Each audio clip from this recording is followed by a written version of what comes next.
horse-drawn carriage with the casket of the late President Jimmy Carter starting to make its way up to the U.S. Capitol, a procession that will begin here shortly from the U.S. Navy Memorial to the Capitol grounds.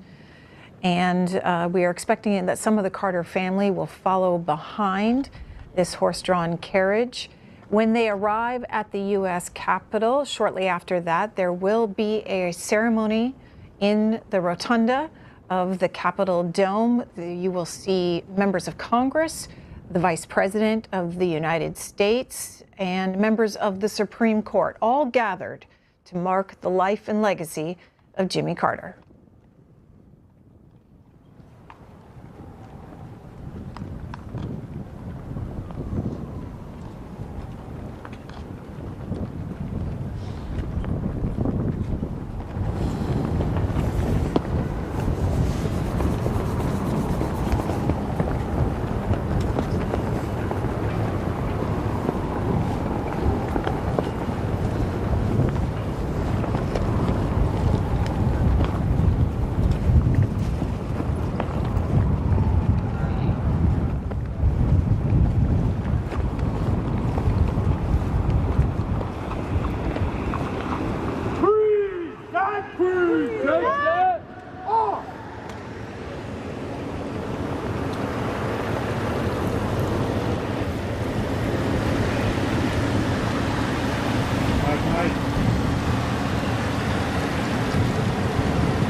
Lock on!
Ready? Stop.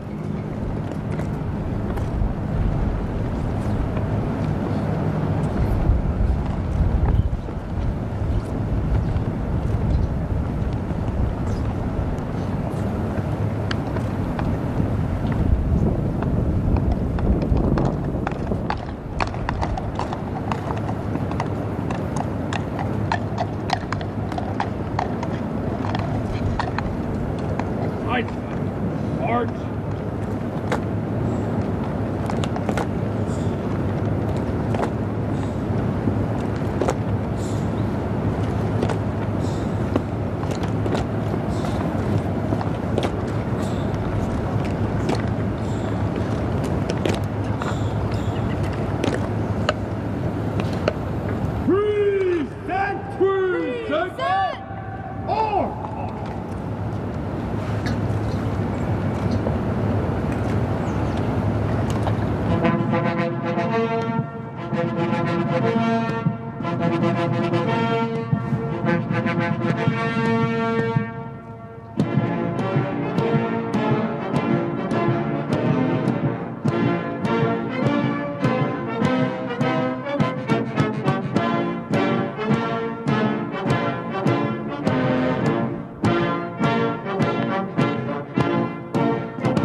Ready? Down.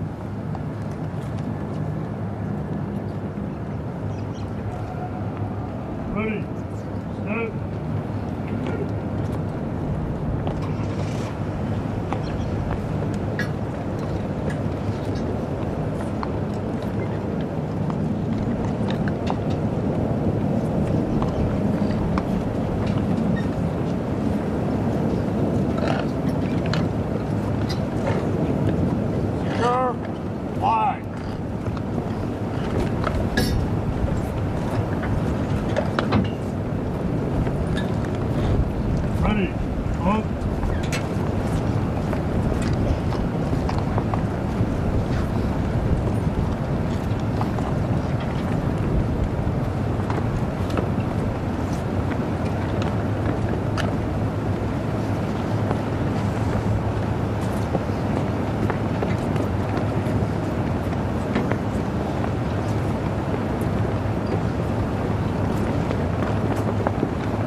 Ready.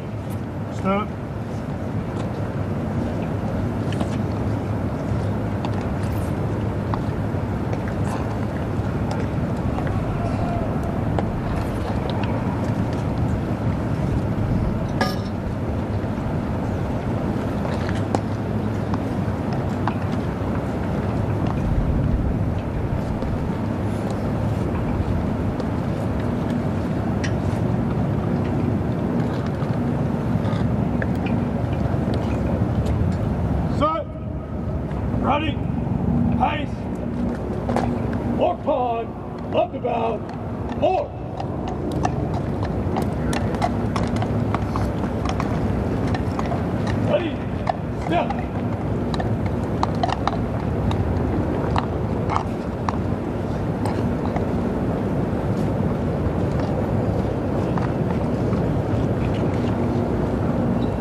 The state funeral for the late President Jimmy Carter underway here in Washington. The remains carrying the casket carrying the remains of the late president at the U.S. Navy Memorial.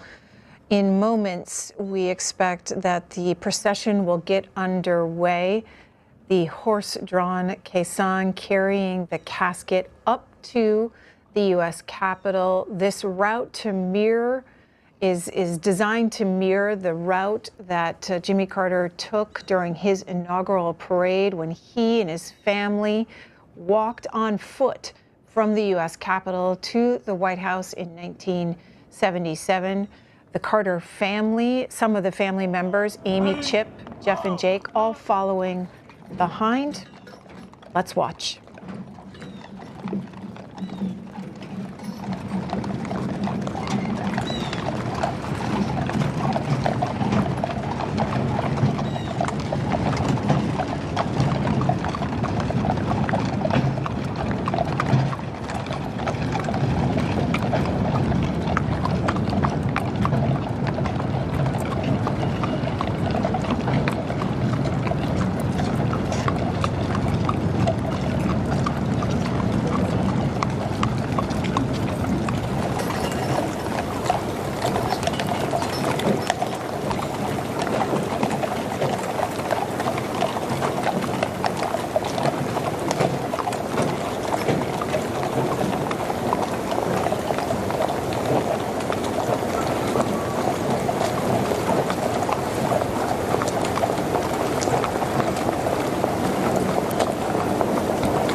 As we watch the procession to the U.S. Capitol, let's bring back Lindsay Chervinsky, who is the executive director of the George Washington Presidential Library at Mount Vernon.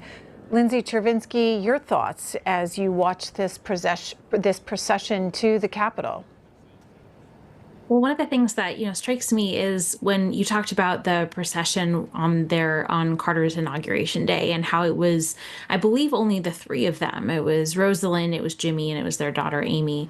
And now, obviously, the group is much larger. And so it's really lovely to see the expansion of the Carter family, which was so important to Jimmy Carter. His family was so central to his mission, to his values, to what he felt like was his most important success. And so to see all of them with him is, I think, a really nice tribute.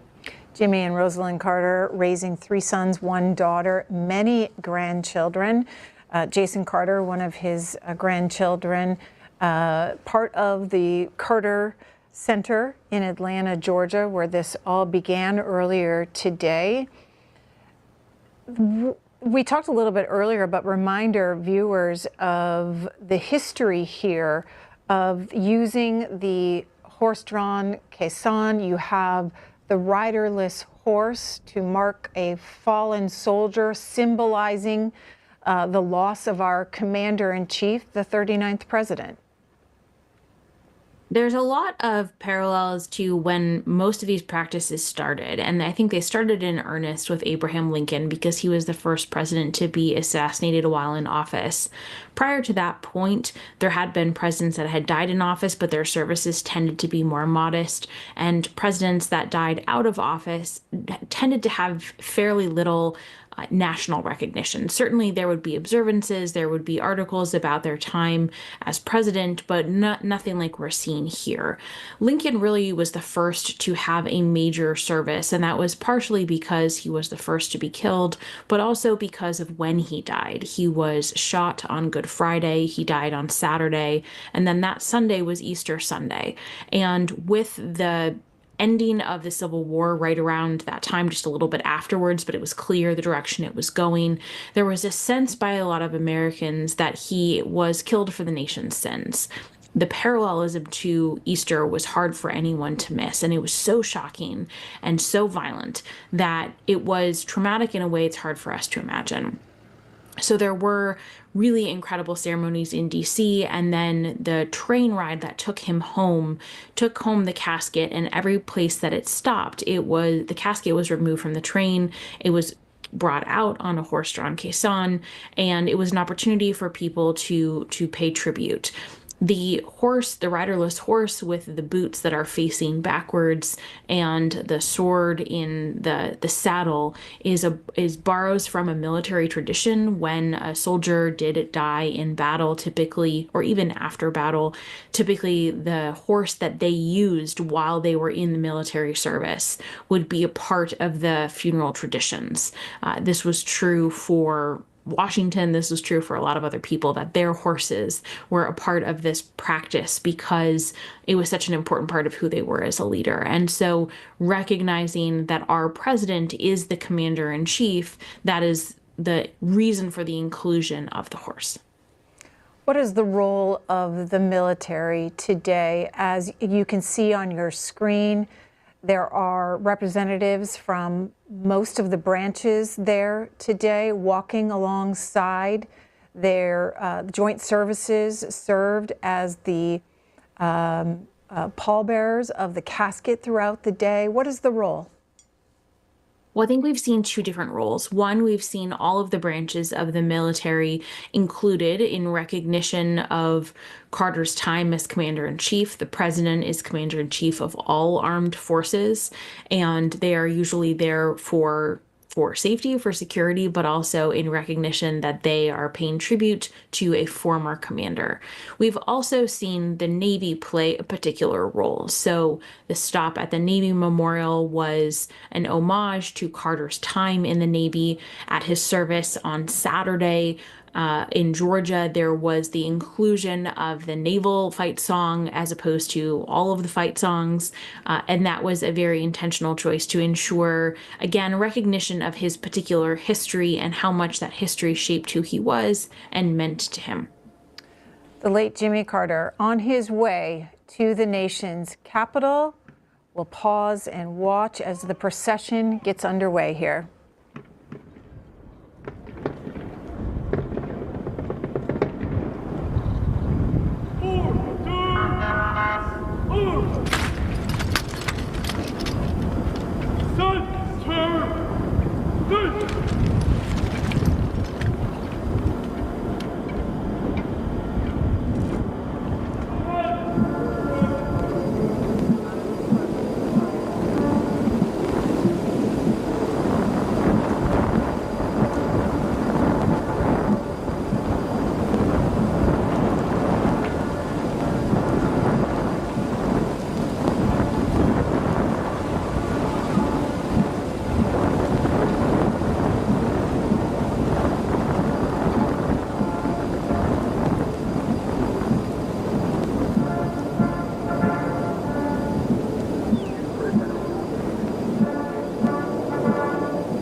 The military and the family of Jimmy Carter escorting him to the U.S. Capitol here. They are approaching the base of the Capitol grounds, making their way to the Capitol, where the late president will lie in state later today, throughout today, tomorrow, and on Thursday morning. Then the casket will be brought to the National Cathedral for a memorial service and a national day of mourning declared by President Biden. Lindsay Chervinsky is with us. She's the executive director of the George Washington Presidential Library at Mount Vernon. Lindsay Chervinsky, the National Day of Mourning, the public lined up on the streets here in Washington, those that are lining up to pay their last respects to the late president when he lies in state, all encouraging public participation here in the last tribute to the late president. Why is that? Well, I think the president means something to people in a way that few other public officials do, because it's the only public official that represents all Americans. And whether, it's education policy or environmental policy or foreign policy or human rights or women's rights, Carter spoke to people in a lot of different ways, and they felt a connection with him. A lot of people who I've seen interviewed over the last couple of days talked about his faith and the importance of his faith to his daily life, and that was a model that they wanted to emulate for themselves and their children. A lot of people really respected the public service work he did post-presidency, in particular with Habitat for Humanity or helping to fund the cure for a number of diseases around the world. And so I think for people who felt that he was an important part of our story, they sometimes want to be a part of that. It will be a historic day on Thursday. This is a historic week in DC. And I think it can be grounding for people to feel that they are a tangible part of that history. The family that have gathered behind the casket, we hear the military bands playing. He's been given all of the highest military honors today, 21 gun salute. The military who have escorted his body, his remains throughout the journey from Plains, Georgia to Washington. Remind our viewers who decides how this all unfolds during a state funeral. Well, the president and the first lady and their family typically decide. So as soon as the president comes into office, after John F. Kennedy died in office and there wasn't really a plan in place and the family had to scramble to put one together, now it's one of the first things that presidents start doing, which is admittedly a little bit of a weird way to come into the White House. But they start making this plan right away. They have a plan for what would happen if they were to die in office, and then they have a plan that shifts for once they leave office. And typically that continues to evolve as they have more family members, grandchildren, great-grandchildren. As people pass away or come in and out of their lives, they are able to evolve what they want to see, what they want to be remembered about their legacy, and how they want American people to reflect on their time in the public eye. George H.W. Bush was particularly funny about this process. He actually enjoyed it a fair amount, and he sometimes wrote about it. He would instruct his manager to bring out the book about once a year, and they would review it and figure out how they wanted to evolve things. And he had a great sense of humor about this process. Once they asked him, what he wanted served on the train, the very last stop in his process on the train for the family to eat. And he said, well, I don't care. I'm not going to be there. So I think that shows a good sense of humor about this process. But every single step, every single choice is carefully choreographed. So it would have been Carter's selection to have these military honors and to have the military presence as an important part of his funeral process. As this procession makes its way to the Capitol, once on the Capitol grounds, we will see the casket carrying the late president into the dome of the nation's capital, where he will lie in state, as we've been talking about. Lindsay Chervinsky, what will that look like? What is memorable about the scene where we have people lie in state, particularly former presidents? Well, the Dome Room in the Capitol is one of the most iconic that we have to offer as the American people. There are the incredible paintings that represent historic moments in our past. It is a beautiful space. It is it is severe in a very dramatic way. And there have been a number of really important scenes that have taken place there over the last 200 odd years. The layering of the history of the president and the other people who have lain in state add a certain solemnity, they add a seriousness, add a gravitas to that space and to that moment. And so when Carter is lying in state, he won't just be doing so by himself, but he will have those layers of history built on top of that moment. And we have seen some really remarkable pictures of that happening, including, when Reagan died, I believe that Nancy Reagan visited the casket when it was in state, and that was a particularly poignant moment.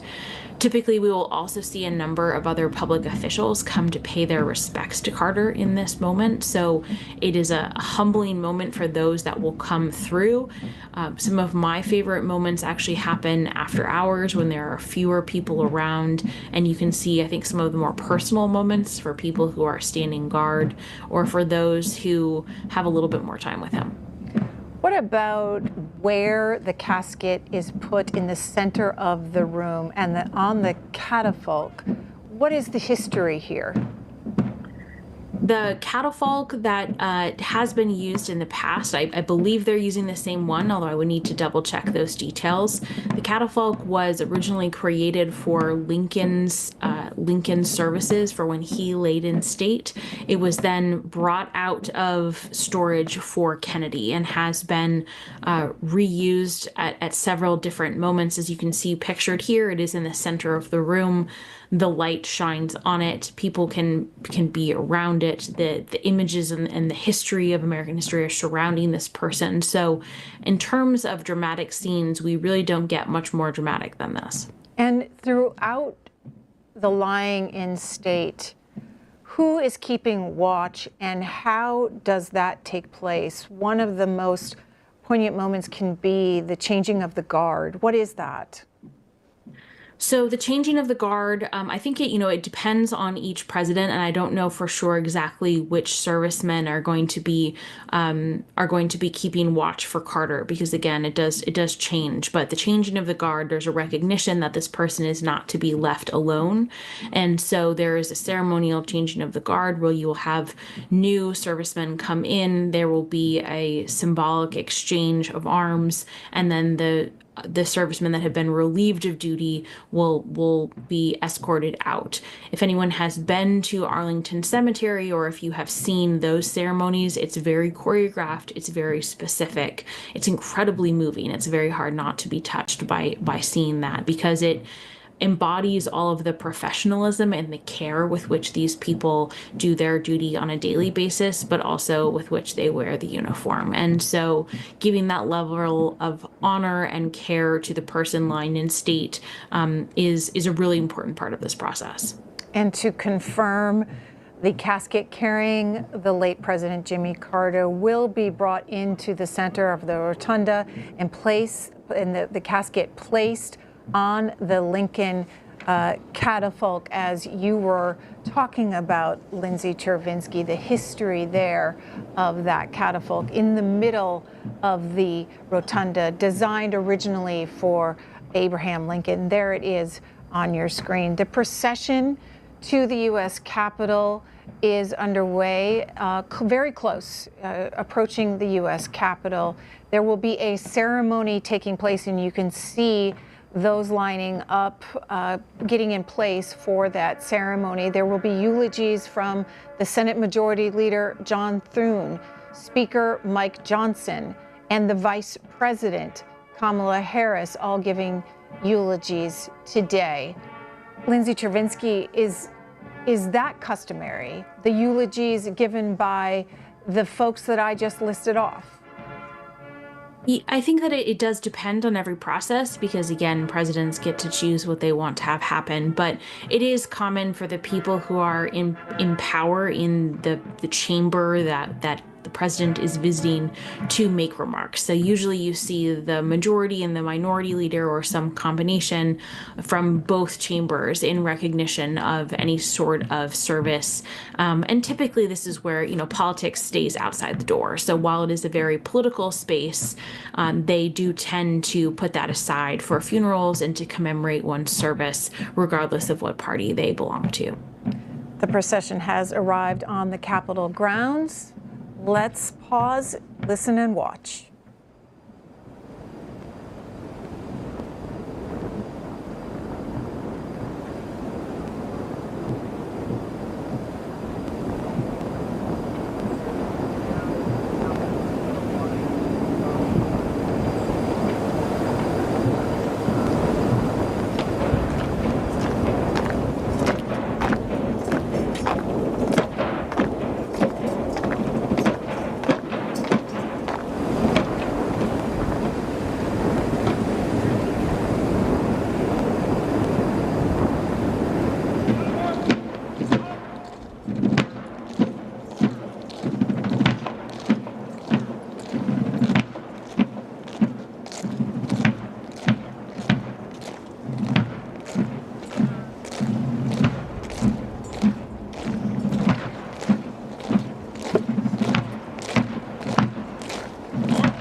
Live coverage of the state funeral of the late President Jimmy Carter. An NBC headline says Jimmy Carter's funeral begins by tracing 100 years from rural Georgia to the world stage.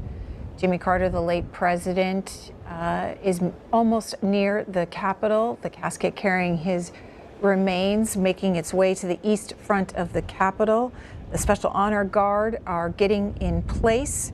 We expect after we see family members and honorary pallbearers, we will see more military honors given to the late president. 4 ruffles and flourishes, hail to the chief, and another 21-gun salute. Before then, the Army playing, and as then the casket moved to the Capitol steps. As the procession reaches the steps, everyone moves into position, and then the casket will be brought into the U.S. Capitol. They will pause once they are inside and position the casket in the center of the rotunda to start a ceremony in the nation's capital, and then 2 days of lying in state.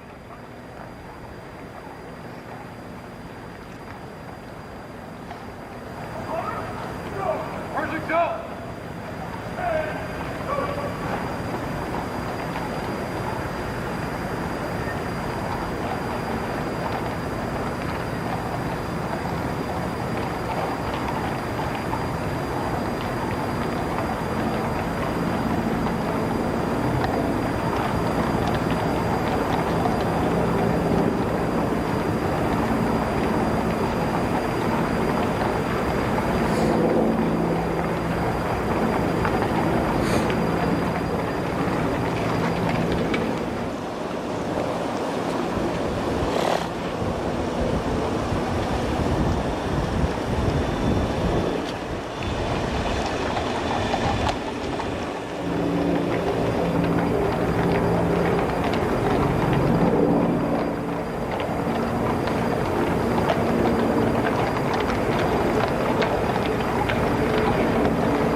The procession for the state funeral of the late President Jimmy Carter has reached the Capitol steps. The Special Honor Guard is in place.